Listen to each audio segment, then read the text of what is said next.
Baik jamaah, kita kembali lagi bersama kami di rumah Mama Dede. Silakan Mama. Penghasilan membawa berkah. Iya. Penghasilan membawa berkah. Ada sengsara membawa nikmat, ini penghasilan membawa berkah. Wah. Yang namanya berkah. Berkah, Mas. Ziyadatul khair. Ya. Bertambah kebaikannya. Masya Allah. Baik, kan? Jadi kalau kita nyari rezeki bukan jumlahnya yang banyak. Iya. Tapi keberkahannya yang banyak. Walaupun jumlahnya banyak, kalau nggak berkah mau sedikit, mau banyak, kalau nggak berkah kesempitan, kurang mulu. Ayat tadi menurut cerita kan? Iya benar, Mas. Gajinya udah gede, kurang mulu. Masya. Kita lihat tuh di YouTube. Sebulan berapa? 65 juta gajinya. Semakin gede penghasilan, semakin gede juga pengeluaran, Mas. Iya. Dia angguran mencuri di tempat dia kerja kan? Astagfirullah. Masya Allah. Kenapa? Karena nggak berkah. Jadi yang dicari keberkahan rezeki bukan jumlahnya yang banyak. Makanya kalau kita punya rezeki, ya Allah jadikan kami mensyukuri rezeki yang kau berikan kepada kami. Bersyukur dengan apa yang kau berikan kepada kita. Dengan cara bagaimana? Namanya rezeki kan diikhtiarkan. Ya. Dicari, dikejar di mana tempat kerja. Jangan begini, karena begini, ada dua pendapat manusia. Manusia yang pertama dia berpikiran, rezeki yang saya peroleh semuanya karena kerja keras saya. Saya capek, saya bekerja karena saya adalah hoki saya. Karena saya pintar, saya cerdas, inilah rezeki saya. Orang yang berpikiran seperti ini, sering sekali dia punya perasaan takut rezekinya habis. Iya. Kenapa? Karena dia hasil dia berbeda. Dan dia akan berhitungan, nggak bakal sedekah. Iya, dia merasa capek saya. Yang kedua, ada manusia yang berpikiran, rezeki yang dalam genggaman saya itu semuanya titipan dari Allah Subhanahu wa Ta'ala. Buktinya lahir, ada yang bawa rumah nggak? Nggak ada. Ada yang pakai celana Hawaii nggak? Nggak ada. Ada yang pakai kudungan nggak lahir? Nggak ada. Nggak ada, telanjang bulat. Iya. Pakai baju coklat, wih kayak pramuka. Ungu. Pramuka. Punya rumah, punya mobil, punya suami. Mati dibawa nggak? Enggak. Nah, orang yang kedua dia berpikiran, rezeki yang dalam genggaman saya hakikatnya milik Allah. Cuma dititipkan kepada saya, diamanatkan kepada saya. Orang yang berpikiran seperti ini berarti dia sangat tahu mana milik saya.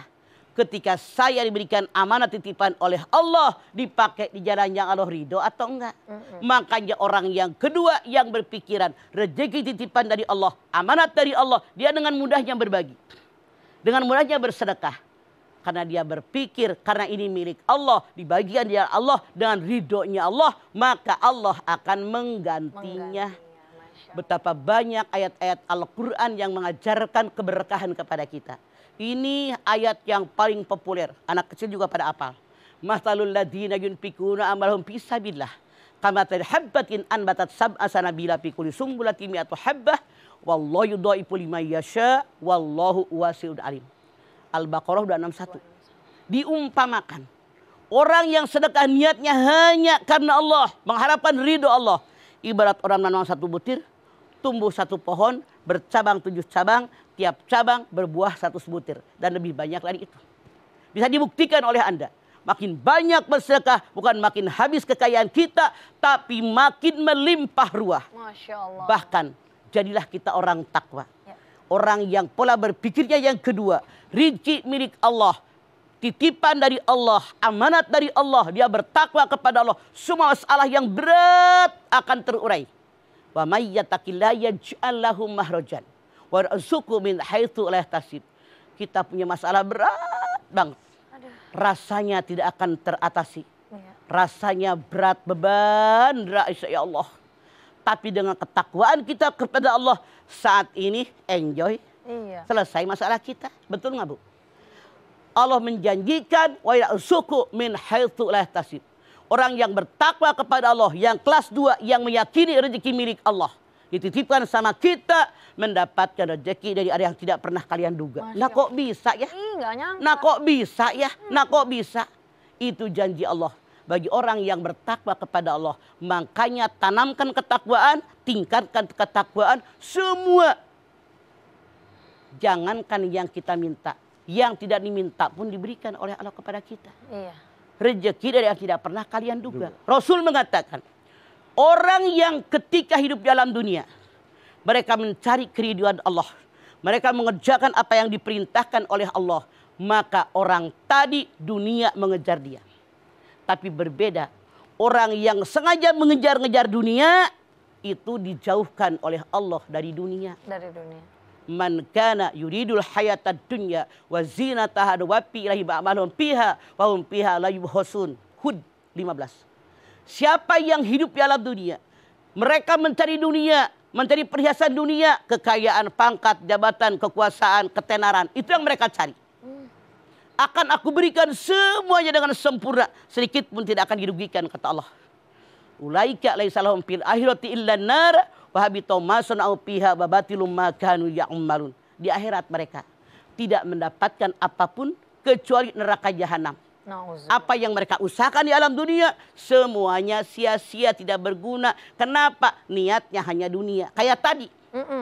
Niatnya buat numpuk harta. Numpuk harta.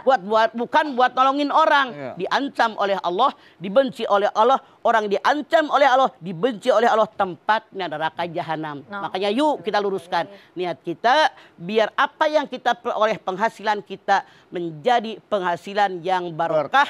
Nambah kebaikan. Bukankah itu yang kita harapkan? Iya. Iya. Jangan salah niat. Ya, jadi memang kualitas lebih baik daripada kuantitas sebenarnya, Pak. Betul. Ya, kalau cuma banyak tapi nggak ada Keberkahan buat berkahannya, apa? Kayak tadi gaji gede. Gaji gede. Ngolos aja habis. Lewat Nggak jadi aja. apa-apa. Buat apa gitu ya, Pak. Makanya sedikit ataupun banyak minta yang berkah. Minta yang berkah ya. Maka lapang dada kita, alhamdulillah masih punya rezeki. Alhamdulillah. Orang lain mah dengan gara-garanya corona di PHK. Iya. Aduh, hilang kerjaan. Itu yang harus ada. Ada orang yang ngeluh capek kerja. Ada orang yang lebih ngeluh lagi ngeluh capek cari kerja. Cari Memang kan. kerja. Bayangin ada yang kayak gitu kan, mah. Heeh. Iya. Kita udah dapat kerjaan masih ngeluh capek kerja. Tapi sementara ada orang yang capek cari kerja belum dapat gitu ya, Pak. Betul, makanya sekarang yang namanya kerja. Iya, Ma. Saran Mama. Daripada kita nyari kerjaan, lebih baik ciptakan pekerjaan sendiri. Masya. Betul ya, Pak. Nyari kerjaan, Mama pernah lihat di jalan. Sampai Ma. ada orang pakai karton yang digantung di lehernya. Mencari pekerjaan. Jadi Bang Sam kalau ngomong udah capek kali dia. Iya, mungkin. Saking lelahnya dia. Itu benar. yang Bedu bilang. Iya. Capek nyari Cari pekerjaan. kerjaan. Lebih baik menciptakan pekerjaan. Oh. Ciptakan lapangan pekerjaan, bukan mencari lapangan pekerjaan. Biar nggak Baik. lelah. Ya, kalau gitu Mama nanti kita lanjutkan lagi ya, Ma ya. Ibu-ibu yang ada di studio mau nanya sama Mama ya? Nah, oke, tunggu dulu ya. Kalau yang mau nanya sama Mama bisa banget, tapi setelah pesan-pesan yang mau lewat berikut ini. Bapak Ibu yang ada di rumah, jangan kemana-mana, di sini aja di rumah Mama Dede.